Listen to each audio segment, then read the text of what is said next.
Hi ಸ್ನೇಹಿತರೆ, smart study circle YouTube ಚಾನಲ್ಗೆ ಸ್ವಾಗತ.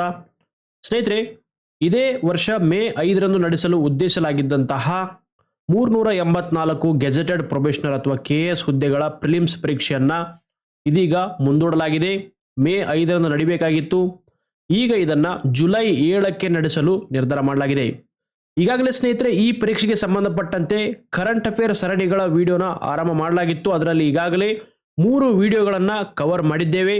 ಓಕೆ, ಇನ್ನೂ ಯಾರಾದರೂ ಆ ವಿಡಿಯೋಗಳನ್ನ ನೋಡಿಲ್ಲ ಅಂದ್ರೆ ನಮ್ಮ ಯೂಟ್ಯೂಬ್ ಚಾನಲ್ ಅಲ್ಲಿ ಆ ವಿಡಿಯೋಗಳನ್ನ ವೀಕ್ಷಣೆ ಮಾಡಿ. ಇದು ಆ ಸರಣಿಯ 4ನೇ ವಿಡಿಯೋ ಆಗಿದೆ. KS ಪರೀಕ್ಷೆಗೆ ಅಥವಾ ಮುಂಬರುವಂತಹ ವಿಲೇಜ್ ಅಕೌಂಟೆಂಟ್ ಪರೀಕ್ಷೆಗೆ ತುಂಬಾ ಇಂಪಾರ್ಟೆಂಟ್ ಆಗಿರುವಂತಹ ಒಂದು ಕರೆಂಟ್ ಅಫೇರ್ಸ್ ಪ್ರಶ್ನೋತ್ತರಗಳನ್ನ ಈ ಒಂದು ವಿಡಿಯೋ ಸರಣಿಗಳಲ್ಲಿ ಕವರ್ ಮಾಡಲಾಗುವುದು.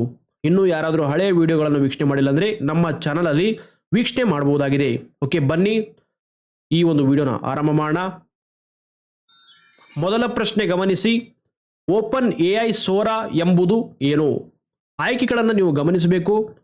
ಇದು ಆಯ್ಕೆ 1 ಗಮನಿಸಿ. ಓಪನ್ AI ಸೋರಾ ಎಂಬುದು ಏನು ಅಂತ ಪ್ರಶ್ನೆ ಇದ್ರೆ ಆಯ್ಕೆ ಪಠ್ಯ ಪ್ರಾಂಪ್ಟ್ ಅನ್ನ ವಿಡಿಯೋ ಆಗಿ ಪರಿವರ್ತಿಸಬಹುದಾಗಿರುವಂತಹ AI ಅಥವಾ ಕೃತಕ ಬುದ್ಧಿಮತ್ತೆ ಮಾದರಿ. ಆಯ್ಕೆ 2 ಪಠ್ಯ ಪ್ರಾಂಪ್ಟ್ ಅನ್ನ ಆಡಿಯೋ ಆಗಿ ಪರಿವರ್ತಿಸಬಹುದಾಗಿರುವಂತಹ AI ಮಾದರಿ. ಆಯ್ಕೆ 3 ವಿಡಿಯೋವನ್ನು ಆಡಿಯೋ ಆಗಿ ಪರಿವರ್ತಿಸುವಂತಹ AI ಮಾದರಿ. ಆಯ್ಕೆ 4 ಆಡಿಯೋವನ್ನು ವಿಡಿಯೋ ಆಗಿ ಪರಿವರ್ತಿಸುವಂತಹ AI ಮಾದರಿ. ತುಂಬಾ ಇಂಪಾರ್ಟೆಂಟ್ ಪ್ರಶ್ನೆ. KS ಪರೀಕ್ಷೆಯಲ್ಲಿ ಆಲ್ಮೋಸ್ಟ್ 99% ಈ ಪ್ರಶ್ನೆಯನ್ನ ಕೇಳಲಿಕ್ಕೆ ಬೇಕು. ಓಕೆ, ತುಂಬಾ ಅಂದ್ರೆ ತುಂಬಾನೇ ವೆರಿ ಇಂಪಾರ್ಟೆಂಟ್ ಆಗಿರುವಂತಹ ಪ್ರಶ್ನೆ ಆಗಿದೆ. ಇದರ ಉತ್ತರವನ್ನು ಗಮನಿಸಿ. ಪಠ್ಯ ಪ್ರಾಂಪ್ಟ್ ಅನ್ನ ವಿಡಿಯೋ ಆಗಿ ಪರಿವರ್ತಿಸಬಹುದಾಗಿರುವಂತಹ ಒಂದು AI ಅಥವಾ ಆರ್ಟಿಫಿಷಿಯಲ್ ಇಂಟೆಲಿಜೆನ್ಸ್ ಮಾದರಿ ಯಾವುದಂದ್ರೆ Open AI Sora. Okay, very important, ನೆನಪಿಟ್ಕೊಳ್ಳಿ. ಓಪನ್ AIನೇ ಒಂದು ಚಾಟ್ GPT ಅನ್ನು ಕೂಡ ಒಂದು ಲಾಂಚ್ ಮಾಡಿತ್ತು. ಈಗ ಇದು ಸೋರಾ ಅನ್ನ ಲಾಂಚ್ ಮಾಡಿದೆ. ಓಪನ್ AI ಸೋರಾ ಯಾವ ಕಂಪನಿಯದ್ದು? ಓಕೆ, ತುಂಬಾ ಸರಳ ಆಗಿದೆ. ಇದರ ಉತ್ತರ ಆಪ್ಷನ್ 3 ಓಪನ್ AI. ಓಕೆ, ಪ್ರಶ್ನೆಯಲ್ಲೇ ನಿಮಗೆ ಉತ್ತರ ಕಾಣಿಸ್ತಾ ಇದೆ. ಓಪನ್ AI ಸೋರಾ ಯಾವ ಕಂಪನಿಯದ್ದು ಅಥವಾ ಪರೀಕ್ಷೆಯಲ್ಲಿ ಕೇವಲ ಸೋರಾ ಯಾವ ಕಂಪನಿಯದ್ದು ಅಂತ ಕೇಳಿದ್ರೆ ಓಪನ್ AI ಇದು ಈಗಾಗಲೇ ಚಾಟ್ GPT ಅನ್ನು ಕೂಡ ಬಿಡುಗಡೆ ಮಾಡಿದೆ. ಹಾಗೂ ಇದರ ಬಗ್ಗೆ ಪರೀಕ್ಷೆಯಲ್ಲಿ ಒಂದು ಸಾರಿ ಪ್ರಶ್ನೆ ಕೂಡ ಬಂದಿದೆ, ಚಾಟ್ GPT ಅನ್ನ ಯಾರು ಲಾಂಚ್ ಮಾಡಿದ್ದಾರೆ ಅಂತ. ಓಕೆ, ನಮ್ಮ ಒಂದು ಸ್ಮಾರ್ಟ್ ಸ್ಟಡಿ ಸರ್ಕಲ್ ನ ಮಾಸಪತ್ರಿಕೆಗಳು, ಪ್ರಚಲಿತ ವಿದ್ಯಮಾನಗಳಿಗೆ ಸಂಬಂಧಿಸಿರುವಂತಹ ಮಾಸಪತ್ರಿಕೆಗಳು ರಾಜ್ಯಾದ್ಯಂತ ನಿಮ್ಮ ಹತ್ತಿರದ ಬುಕ್ ಸ್ಟೋರ್ಗಳಲ್ಲಿ ಲಭ್ಯ ಇರುತ್ತೆ. ಬೆಂಗಳೂರಿನಲ್ಲಿ ವಿಜಯನಗರದಲ್ಲಿರೋರು ರಾಘವೇಂದ್ರ ಬುಕ್ ಸ್ಟಾಲ್ ಅಲ್ಲಿ ನಮ್ಮ ಮ್ಯಾಗಜಿನ್ಗಳನ್ನ ಪಡ್ಕೋಬಹುದಾಗಿದೆ. ಅದರಲ್ಲಿ ಈ ಒಂದು ಪ್ರಶ್ನೆಗಳನ್ನ ಕವರ್ ಮಾಡಲಾಗಿರುತ್ತೆ. ವಿಶ್ವ ಕ್ಯಾನ್ಸರ್ ದಿನವನ್ನ ಯಾವಾಗ ಆಚರಿಸಲಾಗುತ್ತದೆ? ಆಯ್ಕೆಗಳನ್ನು ಗಮನಿಸಿ. ಫೆಬ್ರವರಿ 1, ಫೆಬ್ರವರಿ 2, ಫೆಬ್ರವರಿ 3 ಹಾಗೂ ಫೆಬ್ರವರಿ 4. ವಿಶ್ವ ಕ್ಯಾನ್ಸರ್ ದಿನವನ್ನ ಯಾವಾಗ ಆಚರಿಸಲಾಗುತ್ತದೆ? ಉತ್ತರ ಆಪ್ಷನ್ 4 ಪ್ರತಿ ವರ್ಷ ಫೆಬ್ರವರಿ 4ರಂದು ವಿಶ್ವ ಕ್ಯಾನ್ಸರ್ ದಿನವನ್ನ ಆಚರಿಸಲಾಗುತ್ತೆ. ತುಂಬಾ ಇಂಪಾರ್ಟೆಂಟ್ ಆಗಿರುವಂತಹ ಪ್ರಶ್ನೆಗಳನ್ನು ಕವರ್ ಮಾಡಲಾಗುತ್ತೆ. ಈ ಒಂದು ವಿಡಿಯೋನ ನಿಮ್ಮ ಸ್ನೇಹಿತರು ಯಾರಾದರೂ KSಗೆ ತಯಾರಿ ಮಾಡ್ತಾ ಇದ್ರೆ ಅವರಿಗೆ 100% ಈ ಒಂದು ವಿಡಿಯೋನ ಸಜೆಸ್ಟ್ ಮಾಡಿ, ಶೇರ್ ಮಾಡಿ. ಹಾಗೂ ವಿಲೇಜ್ ಅಕೌಂಟೆಂಟ್ ಪರೀಕ್ಷೆ ಆಗಿರ್ಬೋದು, 402 ಪರೀಕ್ಷೆ ಆಗಿರ್ಬೋದು, ಯಾವುದೇ ಸ್ಪರ್ಧಾತ್ಮಕ ಪರೀಕ್ಷೆ ಇದ್ರೂ ಕೂಡ ಮಿನಿಮಮ್ 30ರಿಂದ 35 ಪ್ರಶ್ನೆಗಳನ್ನು ನಾವು ಕೊಟ್ಟೇ ಕೊಡ್ತೀವಿ. ಈ ಒಂದು ವಿಡಿಯೋಗಳನ್ನ ನಿಮ್ಮ ಸ್ನೇಹಿತರಿಗೆ, ಗ್ರೂಪ್ಗಳಿಗೆ ತಪ್ಪದೆ ಶೇರ್ ಮಾಡಿ. ಡಿಫ್ತೀರಿಯಾ ರೋಗ ಈ ಕೆಳಗಿನ ಯಾವ ಏಜೆಂಟ್ಗಳಿಂದ ಉಂಟಾಗುತ್ತದೆ? ಆಯ್ಕೆಗಳನ್ನು ಗಮನಿಸಿ.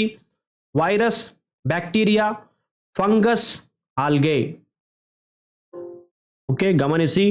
ಡಿಫ್ತೀರಿಯಾ ಬ್ಯಾಕ್ಟೀರಿಯಾ. ಓಕೆ, ಬ್ಯಾಕ್ಟೀರಿಯಾಗಳಿಂದ ಉಂಟಾಗುತ್ತೆ. ತುಂಬಾ ಇಂಪಾರ್ಟೆಂಟ್ ಆಗಿರುವಂತಹ ಪ್ರಶ್ನೆ. ಮುಂದಿನ ಪ್ರಶ್ನೆ ಗಮನಿಸಿ. ಬುಬೋನಿಕ್ ಪ್ಲೇಗ್ ಈ ಕೆಳಗಿನ ಯಾವುದರಿಂದ ಉಂಟಾಗುವಂತಹ ಸಾಂಕ್ರಾಮಿಕ ಕಾಯಿಲೆಯಾಗಿದೆ? ಆಯ್ಕೆಗಳನ್ನು ಗಮನಿಸಿ. Virus, bacteria, protozoa, East. Okay, ನೋಡಿ, ಇದು ಕರೆಂಟ್ ಅಫೇರ್ಸ್ ಅಲ್ಲಿ ಇರುವಂತಹ ಪ್ರಶ್ನೋತ್ತರಗಳನ್ನು ಕವರ್ ಮಾಡ್ತಾ ಇದ್ದೀವಿ. ನಿಮಗೆ GK ಪ್ರಶ್ನೆಗಳು ಬೇಕಾಗಿದ್ರೆ ಒಂದು ಕಾಮೆಂಟ್ ಬಾಕ್ಸ್ ಅಲ್ಲಿ ನಿಮ್ಮ ಕಮೆಂಟ್ ಮೂಲಕ ತಿಳಿಸಿ. GK ವಿಡಿಯೋಗಳನ್ನು ಕೂಡ ಅಪ್ಲೋಡ್ ಮಾಡಲಾಗುವುದು. ತುಂಬಾ ಇಂಪಾರ್ಟೆಂಟ್ ಆಗಿರುವಂತಹ ಸ್ಟ್ಯಾಟಿಕ್ ಪೋರ್ಷನ್ ಅಥವಾ GK ಪ್ರಶ್ನೋತ್ತರಗಳನ್ನು ಕೂಡ ವಿಡಿಯೋ ಮಾಡಿ ಅಪ್ಲೋಡ್ ಮಾಡಲಾಗುವುದು. ಇದರ ಉತ್ತರ ಆಪ್ಷನ್ 2 ಬ್ಯಾಕ್ಟೀರಿಯಾದಿಂದ ಬುಬೋನಿಕ್ ಪ್ಲೇಗ್ ಉಂಟಾಗುತ್ತದೆ. ಓಕೆ, ಯಾದಗಿರಿಯಲ್ಲಿ ಶ್ರೀನಿವಾಸ್ ಬುಕ್ ಸ್ಟಾಲ್ ಅಂತ ಕೇಳಿರ್ತೀರಿ. ಯಾದಗಿರಿಯಲ್ಲಿ ಇರೋರು ಅಲ್ಲಿ ನಮ್ಮ ಮ್ಯಾಗಜಿನ್ಗಳು ಸ್ಮಾರ್ಟ್ ಸ್ಟಡಿ ಸರ್ಕಲ್ ಮ್ಯಾಗಜಿನ್ ಕೊಡಿ ಅಂದ್ರೆ ಕೊಡ್ತಾರೆ, ಅಲ್ಲಿ ಹೋಗಿ ಕೇಳಬಹುದು. ಭಾರತದ ಹವಾಮಾನ ಇಲಾಖೆ ಸಹಯೋಗದೊಂದಿಗೆ ಇನ್ಸ್ಯಾಟ್ 3DS ಉಪಗ್ರಹವನ್ನು ಯಾವ ಸಂಸ್ಥೆ ಅಭಿವೃದ್ಧಿಪಡಿಸಿದೆ? ಆಯ್ಕೆಗಳನ್ನು ಗಮನಿಸಿ. DRDO, ISRO, HAL, NASA. ಉತ್ತರ ಗಮನಿಸಿ. Option 2 ISRO. Okay, INSAT 3DS ಉಪಗ್ರಹವನ್ನು ಇಸ್ರೋ ಅಭಿವೃದ್ಧಿಪಡಿಸಿದೆ. ವಿಶ್ವ ಜೌಗು ದಿನವನ್ನ ಯಾವಾಗ ಆಚರಿಸಲಾಗುತ್ತದೆ? ನೋಡಿ, ಪ್ರಶ್ನೆಗಳು ಸಿಂಪಲ್ ಇದ್ರೂ ಕೂಡ ಪರೀಕ್ಷೆಯಲ್ಲಿ ರಿಪೀಟ್ ಆಗ್ತಾ ಇದೆ. ಪ್ರತಿ ವರ್ಷ ಕಂಪಲ್ಸರಿ ಈ ಒಂದು ಪ್ರಶ್ನೆಯನ್ನ ಪ್ರತಿ ವರ್ಷ ಯಾವುದಾದ್ರೂ ಒಂದು ಪರೀಕ್ಷೆಯಲ್ಲಿ ಕೇಳ್ತಾರೆ. ತುಂಬಾ ಇಂಪಾರ್ಟೆಂಟ್ ಆಗಿರುವಂತ ಪ್ರಶ್ನೆ. ಇದರ ಉತ್ತರ ಆಪ್ಷನ್ 2 ಫೆಬ್ರವರಿ 2ರಂದು ಪ್ರತಿ ವರ್ಷ ವಿಶ್ವ ಜೌಗು ದಿನವನ್ನ ಆಚರಣೆ ಮಾಡಲಾಗುತ್ತದೆ. ಕೆಳಗಿನವುಗಳಲ್ಲಿ ಮಹಾರಾಷ್ಟ್ರದಲ್ಲಿ ಉಗಮವಾಗುವಂತಹ ನದಿ ಯಾವುದು? ಆಪ್ಷನ್ಗಳು ಕಾವೇರಿ, ತುಂಗಭದ್ರಾ, ಕೃಷ್ಣ, ಅಘನಾಶಿನಿ. ಓಕೆ, ಯಾವ ನದಿ ಮಹಾರಾಷ್ಟ್ರ ರಾಜ್ಯದಲ್ಲಿ ಉಗಮ ಆಗತ್ತೆ ಅಂತ ಕೇಳಾಗಿದೆ. ಇದರ ಉತ್ತರ ಆಪ್ಷನ್ 3 ಕೃಷ್ಣಾ ನದಿ ಮಹಾರಾಷ್ಟ್ರದ ಮಹಾಬಲೇಶ್ವರದಲ್ಲಿ ಉಗಮಗೊಳ್ಳುತ್ತೆ. ಮೈಸೂರಿನಲ್ಲಿ ನವ ಕರ್ನಾಟಕ ಹಾಗೂ ಸಪ್ನಾ ಬುಕ್ ಹೌಸ್ ಅಲ್ಲಿ ನಮ್ಮ ಮ್ಯಾಗಜಿನ್ಗಳನ್ನು ಪಡ್ಕೋಬಹುದಾಗಿದೆ. ಓಕೆ, ಇನ್ನೊಂದು ನಿಮಗೆ ಕಾಂಬೋ ಆಫರ್ ಇದೆ. ಸ್ಮಾರ್ಟ್ ಸ್ಟಡಿ ಸರ್ಕಲ್ನ ಒಂದು ಆಗಸ್ಟ್ ಇಂದ ಓಕೆ ಮಾರ್ಚ್ ವರೆಗೂ ಒಟ್ಟು 8 ತಿಂಗಳ ಮ್ಯಾಗಝಿನ್ಗಳು ಸೆಟ್ ಇರುವಂತಹ ಒಂದು ಕಾಂಬೋ ಆಫರ್ ಕೇವಲ 375 ರೂಪೀಸ್ಗೆ ನಿಮ್ಮ ಮನೆ ಬಾಗಿಲಿಗೆ ಮ್ಯಾಗಝಿನ್ಗಳು ಬರುತ್ತೆ. ಕೆಳಗಡೆ ನಿಮಗೆ ನಂಬರ್ ಕಾಣ್ತಾ ಇದೆ 9380463196. ಇದು ನಮ್ಮ ಆಫೀಸ್ ನಂಬರ್. ಈ ನಂಬರ್ಗೆ ವಾಟ್ಸಾಪ್ ಮಾಡೋ ಮೂಲಕ ಡೈರೆಕ್ಟ್ ಆಗಿ ಮ್ಯಾಗಝಿನ್ಗಳು ನಿಮ್ಮ ಊರಲ್ಲಿ ಸಿಗಲಿಲ್ಲ ಅಂದ್ರೂ ಕೂಡ ನಮ್ಮ ಆಫೀಸಿಂದ ಡೈರೆಕ್ಟ್ ಆಗಿ ಮ್ಯಾಗಝಿನ್ಗಳನ್ನು ಪೋಸ್ಟ್ ಅಲ್ಲಿ ನಿಮ್ಮ ಮನೆ ಬಾಗಿಲಿಗೆ ನಿಮ್ಮ ಲೈಬ್ರರಿಗೆ ಪಡ್ಕೊಳ್ಳಿ. ಕಾಂಬೋ ಆಫರ್ ಅಂತ ಈ ನಂಬರ್ಗೆ ವಾಟ್ಸಪ್ ಮಾಡಿ. ಓಕೆ, ನಾರ್ಮಲ್ ಆಗಿ ನೀವು ಮೆಸೇಜ್ ಮಾಡಿದ್ರೆ ನಿಮಗೆ ಪ್ರೈಸ್ ಜಾಸ್ತಿ ಇರುತ್ತೆ. ಕಾಂಬೋ ಆಫರ್ ಅಂತ ಮೆಸೇಜ್ ಮಾಡಿದವರಿಗೆ 375ಗೆ 8 ಮ್ಯಾಗಝಿನ್ಗಳು ನಿಮ್ಮ ಮನೆ ಬಾಗಿಲಿಗೆ ಬರುತ್ತೆ. ದಚಿಗಮ್ ರಾಷ್ಟ್ರೀಯ ಉದ್ಯಾನವನ ಅಥವಾ DNP ಉದ್ಯಾನವನ ಯಾವ ರಾಜ್ಯ ಅಥವಾ ಕೇಂದ್ರಾಡಳಿತ ಪ್ರದೇಶದಲ್ಲಿದೆ? ಆಯ್ಕೆಗಳು ಲಡಾಖ್, ಜಮ್ಮು ಮತ್ತು ಕಾಶ್ಮೀರ, ನವದೆಹಲಿ, ಲಕ್ಷದ್ವೀಪ. ಓಕೆ, ದಚಿಗಮ್ ರಾಷ್ಟ್ರೀಯ ಉದ್ಯಾನವನ ಉತ್ತರ ಆಪ್ಷನ್ 2 ಜಮ್ಮು ಮತ್ತು ಕಾಶ್ಮೀರದಲ್ಲಿ ಇದೆ. ಓಕೆ, ದಚಿಗಮ್ ರಾಷ್ಟ್ರೀಯ ಉದ್ಯಾನವನ ಜಮ್ಮು ಮತ್ತು ಕಾಶ್ಮೀರ ಕೇಂದ್ರಾಡಳಿತ ಪ್ರದೇಶದಲ್ಲಿ ಕಂಡುಬರುತ್ತೆ.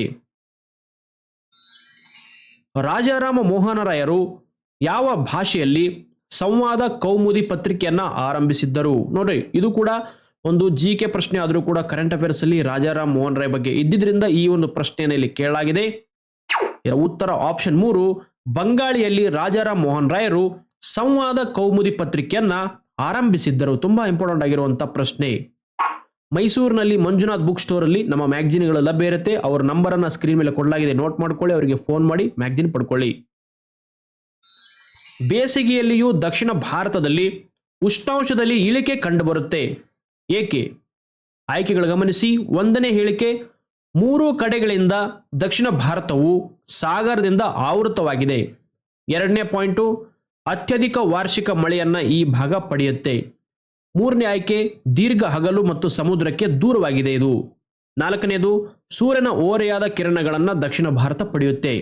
ಇವುಗಳಲ್ಲಿ ಯಾವ ಒಂದು ಕಾರಣದಿಂದ ದಕ್ಷಿಣ ಭಾರತದಲ್ಲಿ ಬೇಸಿಗೆ ಸಮಯದಲ್ಲಿ ಉಷ್ಣಾಂಶದಲ್ಲಿ ಇಳಿಕೆ ಕಂಡುಬರುತ್ತೆ? ಓಕೆ, ಅಷ್ಟೊಂದು ಟೆಂಪರೇಚರ್ ಕಂಡುಬರಲ್ಲ ಕಂಪೇರ್ ಟು ನಾರ್ತ್ ಇಂಡಿಯಾ. ಯಾಕಂದ್ರೆ ದಕ್ಷಿಣ ಭಾರತವು 3 ಕಡೆಗಳಿಂದ ಸಾಗರದಿಂದ ಆವೃತವಾಗಿದೆ. ಹೀಗಾಗಿ ಇಲ್ಲಿ ಉಷ್ಣಾಂಶ ಅತಿ ಹೆಚ್ಚಾಗಿ ಕಂಡುಬರಲ್ಲ. ಓಕೆ, ಡಿಸ್ಟ್ರಿಬ್ಯೂಟ್ ಆಗುತ್ತೆ, ಉಷ್ಣಾಂಶವು ಡಿಸ್ಟ್ರಿಬ್ಯೂಟ್ ಆಗುತ್ತೆ. ಮಯನ್ಮಾರ್ನೊಂದಿಗೆ ಭಾರತದ ಎಷ್ಟು ರಾಜ್ಯಗಳು ಗಡಿಯನ್ನ ಹಂಚಿಕೊಂಡಿವೆ? ತುಂಬಾ ಇಂಪಾರ್ಟೆಂಟು. ಮಯನ್ಮಾರ್ ಇತ್ತೀಚೆಗೆ ಕರೆಂಟ್ ಅಫೇರ್ಸ್ ಅಲ್ಲಿ ಬಹಳ ಇದೆ. ಓಕೆ, ಈ ಒಂದು ಪ್ರಶ್ನೆ ತುಂಬಾ ಇಂಪಾರ್ಟೆಂಟು, ನೆನಪಿಟ್ಕೊಳ್ಳಿ. ಓಕೆ, ನಮ್ಮ ಮ್ಯಾಗಝಿನ್ ಅಲ್ಲೂ ಕೂಡ ಇದರ ಬಗ್ಗೆ ವಿಸ್ತೃತವಾಗಿ ಒಂದು ಪ್ರಶ್ನೆಯನ್ನು ಕೂಡ ಕವರ್ ಮಾಡಲಾಗಿದೆ. ಮಯನ್ಮಾರ್ನೊಂದಿಗೆ ಭಾರತದ ಒಟ್ಟು 4 ರಾಜ್ಯಗಳು ಗಡಿಯನ್ನ ಹಂಚಿಕೊಂಡಿವೆ. ಆ ರಾಜ್ಯಗಳು ಯಾವುದು ಅನ್ನೋದನ್ನ ಕಾಮೆಂಟ್ ಬಾಕ್ಸ್ ಅಲ್ಲಿ ತಿಳಿಸಿ, ನೋಡೋಣ ಎಷ್ಟು ಜನ ಸರಿಯಾಗಿ ಉತ್ತರವನ್ನ ಕೊಡ್ತೀರಾ ಅಂತ. ಗಾರೋ ಖಾಸಿ ಜೈಂತಿಯಾ ಬೆಟ್ಟಗಳು ಯಾವ ರಾಜ್ಯದಲ್ಲಿ ಕಂಡುಬರುತ್ತೆ? ಆಯ್ಕೆಗಳು ರಾಜಸ್ಥಾನ, ಮೇಘಾಲಯ, ಮಧ್ಯಪ್ರದೇಶ, ತಮಿಳುನಾಡು. ಓಕೆ, ಗಾರೋ ಖಾಸಿ ಜೈಂತಿಯಾ ಬೆಟ್ಟಗಳು ಯಾವ ರಾಜ್ಯದಲ್ಲಿ ಕಂಡುಬರುತ್ತಂದ್ರೆ ಮೇಘಾಲಯ, ನಾರ್ತ್ ಈಸ್ಟರ್ನ್ ಸ್ಟೇಟ್ ಆಗಿರುವಂತಹ ಈಶಾನ್ಯ ರಾಜ್ಯವಾಗಿರುವಂತಹ ಮೇಘಾಲಯದಲ್ಲಿ ಗಾರೋ ಖಾಸಿ ಜೈಂತಿಯಾ ಬೆಟ್ಟಗಳು ಕಂಡುಬರುತ್ತೆ. ಬೆಂಗಳೂರಿನಲ್ಲಿ ಅವೆನ್ಯೂ ರೋಡಲ್ಲಿ ಸತ್ಯಂ ಎಂಟರ್ಪ್ರೈಸಸ್ ಅಂತ ಕೇಳಿದ್ರೆ ಯಾರಾದ್ರೂ ಹೇಳ್ತಾರೆ, ಅಲ್ಲಿ ನಮ್ಮ ಮ್ಯಾಗಝಿನ್ಗಳನ್ನ ಪಡ್ಕೋಬಹುದಾಗಿದೆ. ಅಂಜನಾದ್ರಿ ಬೆಟ್ಟ ಯಾವ ಜಿಲ್ಲೆಯಲ್ಲಿ ಕಂಡುಬರುತ್ತದೆ? ಆಯ್ಕೆಗಳು ಕೊಪ್ಪಳ, ಬಳ್ಳಾರಿ, ವಿಜಯನಗರ, ರಾಯಚೂರು. ಓಕೆ, ದಕ್ಷಿಣ ಕರ್ನಾಟಕದಲ್ಲಿರೋರಿಗೆ ತುಂಬಾ ಕನ್ಫ್ಯೂಸಿಂಗ್ ಇರುವಂತಹ ಆಯ್ಕೆಗಳಿವು. ಯಾವುದು ಅಂತ ಎಕ್ಸಾಕ್ಟ್ ಆಗಿ ನಿಮಗೆ ಗೊತ್ತಾಗಲ್ಲ. ಇದಕ್ಕೆ ಸರಿಯಾಗಿರುವಂತಹ ಉತ್ತರ ಆಪ್ಷನ್ 1 ಕೊಪ್ಪಳ. ಅಂಜನಾದ್ರಿ ಬೆಟ್ಟ ಕೊಪ್ಪಳ ಜಿಲ್ಲೆಯಲ್ಲಿ ಕಂಡುಬರುತ್ತೆ.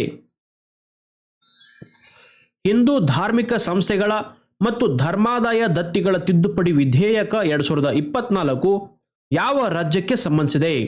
ಆಯ್ಕೆಗಳನ್ನು ಗಮನಿಸಿ. ತಮಿಳುನಾಡು, ಕೇರಳ, ಉತ್ತರ ಪ್ರದೇಶ, ಕರ್ನಾಟಕ.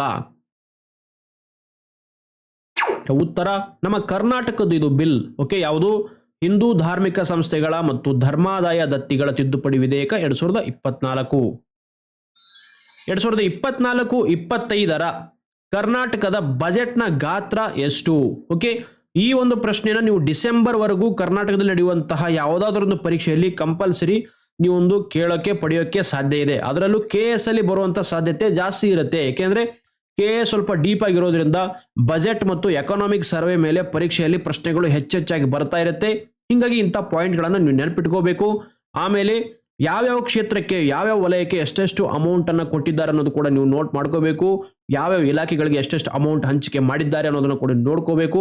ಆಮೇಲೆ ಆರ್ಥಿಕ ಸಮೀಕ್ಷೆಯನ್ನು ಕೂಡ ನೀಟಾಗಿ ಓದ್ಕೊಳ್ರಿ. ಓಕೆ, ಆರ್ಥಿಕ ಸಮೀಕ್ಷೆ ಸುಮಾರು 700 ಪುಟಗಳಷ್ಟು ಸರ್ಕಾರ ಬಿಡುಗಡೆ ಮಾಡಿದೆ.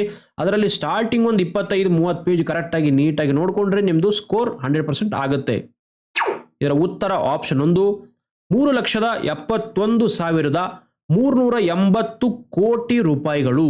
ಓಕೆ, 3.71 lakh crore rupees 2024-25 ಕರ್ನಾಟಕದ ಬಜೆಟ್ನ ಗಾತ್ರ ಅಥವಾ ಆಯವ್ಯಯದ ಒಂದು ಗಾತ್ರ ಆಗಿದೆ. ಧಾರವಾಡದಲ್ಲಿ ನವಚೇತನ ಬುಕ್ ಸ್ಟಾಲ್, ಸಪ್ತಾಪುರದಲ್ಲಿ, ಆಮೇಲೆ ಶ್ರೀನಗರ ಸರ್ಕಲ್ ಅಲ್ಲಿ ಗಣೇಶ್ವಾ ಸೆಂಟರ್ ನಲ್ಲಿ ನಮ್ಮ ಮ್ಯಾಗಜಿನ್ಗಳು ಲಭ್ಯ ಇರುತ್ತೆ. ಧಾರವಾಡದಲ್ಲಿರೋರು ಇಲ್ಲಿ ಹೋಗಿ ನಮ್ಮ ಮ್ಯಾಗಜಿನ್ಗಳನ್ನ ಪಡ್ಕೋಬಹುದಾಗಿದೆ. ಮುಂದಿನ ಪ್ರಶ್ನೆ ಗಮನಿಸಿ. ಇತ್ತೀಚೆಗೆ ಸುದ್ದಿಯಲ್ಲಿ ಉಲ್ಲೇಖಿಸಲಾಗಿರುವಂತಹ ಫೆಂಟಾನಿಲ್ ಎಂಬುದು ಏನು? ಆಯ್ಕೆಗಳು ಕ್ಷಿಪಣಿ, ಸಸ್ಯ, ಪಾಚಿ, ಒಂದು ರೀತಿಯ ಔಷಧ. ಓಕೆ, ಫೆಂಟಾನಿಲ್ ಅನ್ನೋದು ಏನು? ಇದೊಂದು ರೀತಿಯ ಔಷಧವಾಗಿದೆ. ಓಕೆ, ಫೆಂಟಾನಿಲ್ ಅಂದ್ರೆ ಒಂದು ರೀತಿಯ ಔಷಧ ಆಗಿದೆ ಅಂತ ನೆನಪಿಟ್ಟುಕೊಂಡ್ರೆ ಸಾಕು. ಓಕೆ, ಮ್ಯಾನೇಜ್ ಮಾಡಬಹುದು. ಪರೀಕ್ಷೆಯಲ್ಲಿ ಪ್ರಶ್ನೆ ಬಂದ್ರೆ ಹೆಂಗೆ ಬಂದ್ರು ಕೂಡ ಮ್ಯಾನೇಜ್ ಮಾಡಬಹುದು. ಇದೊಂದು ಔಷಧ ಅಂತ ನೆನಪಿಟ್ಟುಕೊಳ್ಳಿ ಸಾಕು. ರಕ್ತದಲ್ಲಿ AB ಮತ್ತು O ಎಂಬ 4 ಗುಂಪುಗಳಿರುವಂತಹ ವಿಶೇಷ ರಕ್ತದ ಗುಂಪನ್ನ ಏನೆಂದು ಕರೆಯಲಾಗುತ್ತದೆ? ಆಯ್ಕೆಗಳನ್ನು ಗಮನಿಸಿ. ಮದ್ರಾಸ್ ಗುಂಪು, ಬಾಂಬೆ ರಕ್ತದ ಗುಂಪು, ಅಬ್ ನಾರ್ಮಲ್ ಗುಂಪು, AO ಗುಂಪು.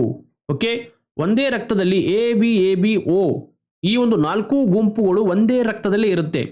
ಈ ಒಂದು ವಿಶೇಷ ರಕ್ತದ ಗುಂಪನ್ನ ಬಾಂಬೆ ರಕ್ತದ ಗುಂಪು ಅಂತ ಕರೆಯಲಾಗುತ್ತೆ. Very important. ಡಸ್ಟೆಡ್ ಅಪೋಲೋ ಎಂಬುದು ಯಾವ ಜಾತಿಯಾಗಿದೆ? Okay, dusted Apollo. ಆಯ್ಕೆಗಳನ್ನು ಗಮನಿಸಿ. ಚಿಟ್ಟೆ ಜಾತಿ, ಮೊಲದ ಜಾತಿ, ಹಲ್ಲಿ ಜಾತಿ, ಇರುವೆ ಜಾತಿ. ಓಕೆ, ಆಯ್ಕೆಗಳನ್ನು ಗಮನಿಸಿ. ಉತ್ತರ ಆಪ್ಷನ್ 1 ಇದೊಂದು ಚಿಟ್ಟೆ ಜಾತಿಯಾಗಿದೆ, dusted Apollo. Smart head circle ನ ಒಂದು ಮಾಸಪತ್ರಿಕೆ ಬಳ್ಳಾರಿಯಲ್ಲಿ ಎಲ್ಲಿ ಸಿಗುತ್ತೆ ಸರ್ ಅಂತ ಕೇಳಿದ್ರೆ SP ಬುಕ್ ಹೌಸ್. ಓಕೆ, ಬಳ್ಳಾರಿಯಲ್ಲಿ ಸಿಗುತ್ತೆ. ಆಮೇಲೆ ಹೊಸಪೇಟೆಯಲ್ಲಿ ಶಾರದಾ ಬುಕ್ ಸ್ಟಾಲ್ ಅಲ್ಲಿ ಸಿಗುತ್ತೆ. ಚಿತ್ರದುರ್ಗದಲ್ಲಿ ಹರಿಶಂಕರ್ ಬುಕ್ ಸ್ಟಾಲ್ ಹಾಗೂ ABC ಬುಕ್ ಸ್ಟಾಲ್ ಅಲ್ಲಿ ನಮ್ಮ ಮ್ಯಾಗಜಿನ್ಗಳು ಲಭ್ಯ ಇರುತ್ತೆ. ಅಲ್ಲಿ ನೀವು ಪಡ್ಕೋಬಹುದಾಗಿದೆ. ಓಕೆ, ಇಲ್ಲಿಗೆ ಈ ಒಂದು ವಿಡಿಯೋನ ಮುಕ್ತಾಯ ಮಾಡೋಣ. ಮುಂದಿನ ಒಂದು ಹೆಚ್ಚು ಇಂಪಾರ್ಟೆಂಟ್ ಆಗಿರುವಂತಹ ಪ್ರಶ್ನೋತ್ತರಗಳನ್ನು ಮತ್ತೆ ತರ್ತಾ ಇರ್ತೀವಿ. ಈ ವಿಡಿಯೋನ ಹೆಚ್ಚು ಜನರಿಗೆ ಶೇರ್ ಮಾಡಿ. ಹಾಗೂ ಈ ವಿಡಿಯೋನ ಕ್ಲೋಸ್ ಮಾಡೋಕ್ಕಿಂತ ಮುಂಚೆ ತಪ್ಪದೆ ಲೈಕ್ ಮಾಡಿ. ಕೆಳಗಡೆ ನಿಮಗೆ ಲೈಕ್ ಬಟನ್ ಕಾಣ್ತಾ ಇರುತ್ತೆ. ಹಾಗೂ ನಮ್ಮ ಚಾನಲ್ಗೆ ಸಬ್ಸ್ಕ್ರೈಬ್ ಮಾಡ್ಕೊಳ್ಳಿ. ನಿಮ್ಮ ಎಲ್ಲ ಸ್ನೇಹಿತರಿಗೆ ಶೇರ್ ಮಾಡಿ. ಹಾಗೂ ಈ ಒಂದು ಪ್ರಶ್ನೋತ್ತರಗಳು ಕವರ್ ಆಗಿರುವಂತಹ ಮ್ಯಾಗಜಿನ್ಗಳು ಹಾರ್ಡ್ ಕಾಪಿ. ಓಕೆ, ಪುಸ್ತಕನೇ ಬರುತ್ತೆ ನಿಮಗೆ, ಡೈರೆಕ್ಟ್ ಆಗಿ ಪ್ರಿಂಟೆಡ್ ಪುಸ್ತಕ ಬರುತ್ತೆ. ಈ ಒಂದು ಪುಸ್ತಕಗಳನ್ನ ನಿಮ್ಮ ಮನೆ ಬಾಗಿಲಿಗೆ ಅಂಚೆ ಮೂಲಕ ಪಡಿಬೇಕಂದ್ರೆ ಕೆಳಗಡೆ ನಂಬರ್ ಕಾಣ್ತಾ ಇದೆ 9380463196. ಈ ನಂಬರ್ಗೆ ವಾಟ್ಸಾಪ್ ಮಾಡೋ ಮೂಲಕ ನೇರವಾಗಿ ಮ್ಯಾಗಜಿನ್ಗಳನ್ನ ನಿಮ್ಮ ಮನೆ ಬಾಗಿಲಿಗೆ ಪಡ್ಕೊಳ್ಳಿ. 35ಕ್ಕೂ ಹೆಚ್ಚು ಪ್ರಶ್ನೆಗಳು ಪ್ರತಿಯೊಂದು ಪರೀಕ್ಷೆಯಲ್ಲಿ ನಾವು ಗ್ಯಾರಂಟಿಗೆ ಕೊಡ್ತೀವಿ. ನಮ್ಮ ಮ್ಯಾಗಜಿನ್ಗಳಿಂದ ಪ್ರಶ್ನೆಗಳು ಫಿಕ್ಸ್ ಆಗಿ ಬರುತ್ತೆ. ಓಕೆ, ರಾಜ್ಯಾದ್ಯಂತ ಲಭ್ಯ ಇರುವಂತಹ ಬುಕ್ ಸ್ಟೋರ್ಗಳ ಲಿಸ್ಟ್ ಅನ್ನ ಎಡಗಡೆ ಕೊಡಲಾಗಿದೆ.